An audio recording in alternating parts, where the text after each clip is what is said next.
welcome. As endocrinologists, we manage thyroid eye disease pretty much every day. But tucked away inside that familiar diagnosis is a real, true, sight-threatening emergency, dysthyroid optic neuropathy. So today, we're going to break down the tough challenge of how to spot it before it's too late. So this is really the critical question for all of us, isn't it? How do we know when we've hit that tipping point? When do those familiar signs of TED cross the line and become an absolute ocular emergency that needs us to act right now? Let's dive in. All right, first things first, let's just frame the threat. We'll start with the big picture, thyroid eye disease, or TED, and then we're going to zero right in on its most dangerous complication, dysthyroid optic neuropathy, or what we all call DON. Okay, DON, this is the one we all want to avoid. You can think of it as a direct assault on the optic nerve. What's happening is the muscles around the eye get so big that they start physically squeezing the nerve in that really tight space at the back of the orbit. And believe me, the stakes could not be higher. We're not just talking about discomfort or cosmetic changes here. This is about preventing profound and permanent blindness. And that brings us right to the heart of this whole explainer, the diagnostic dilemma. Because spotting DON is absolutely critical. But, as we're about to see, it is notoriously hard to do. There's just no simple, clear-cut path to a diagnosis. Now, what's really fascinating here is just the fundamental uncertainty of it all. As CO and their colleagues point out in this fantastic review, there is no single, universally agreed-upon way to diagnose DON. You could have a patient with a whole constellation of classic clinical signs, and it still doesn't automatically mean they have it. That puts us as clinicians in a really tough spot. And to put a number on that uncertainty, that same systematic review found that a staggering 64% of published studies, we're talking about the research here, didn't even bother to specify how they diagnosed DON. So this lack of a standard in the literature, well, it pretty much mirrors the ambiguity we're all facing in the clinic every day.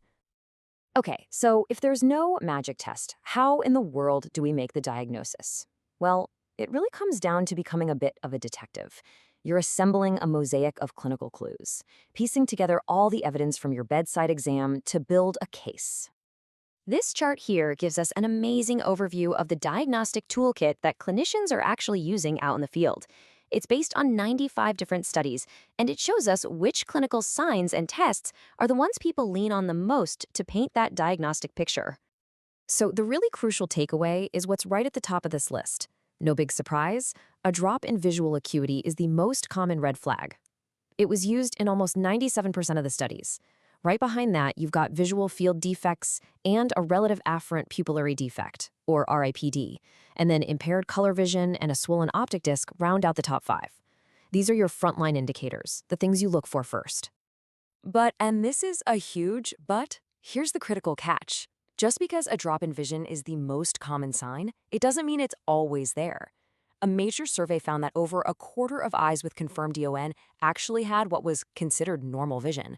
This is such an important clinical pearl, you absolutely cannot rule out this sight-threatening emergency based on a normal Snellen chart alone. Don't get caught out. So let's say your bedside exam is making you suspicious. Where do you go from there?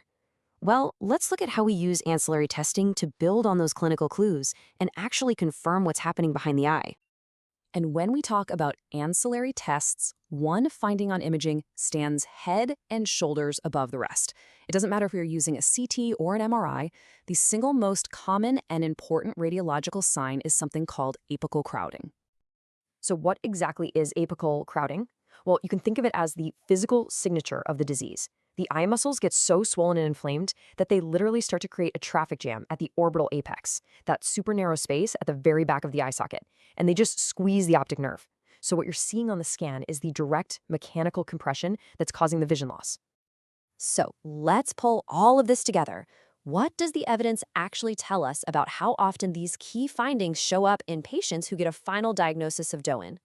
This table, honestly, it's incredibly revealing. It really tells the story. Just look at the prevalence here. Apical crowding on a scan shows up in nearly 90% of confirmed cases. That is a hugely powerful indicator. Visual field defects, also very common. You'll see those in about 3/4 of your patients. But what's really interesting is the RAPID. It's a classic sign of optic neuropathy, but it's only there in about 1/3 of cases. This data really helps us weigh the evidence we're gathering in the clinic. So, after all that, what's the big takeaway for your practice? Well, it really boils down to a clear, proactive, and multidisciplinary game plan. This workflow perfectly lays out our role as endocrinologists. Step 1. You have to maintain a high index of suspicion in every single patient with TED, especially those with the known risk factors. Step 2. Be on the lookout for that whole constellation of clues, any change in vision, color perception, or visual fields. Step 3. Don't be afraid to order imaging to look for that apical crowding. And finally, and this is maybe the most important part, facilitate a fast referral to your ophthalmology colleagues. Early co-management is absolutely the key to saving sight. So, we'll end with a thought to take back with you to your clinic.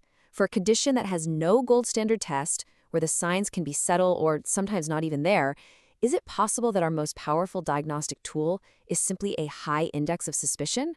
For that patient who's at risk of losing their vision, I think the answer is almost certainly yes. Thanks so much for joining me.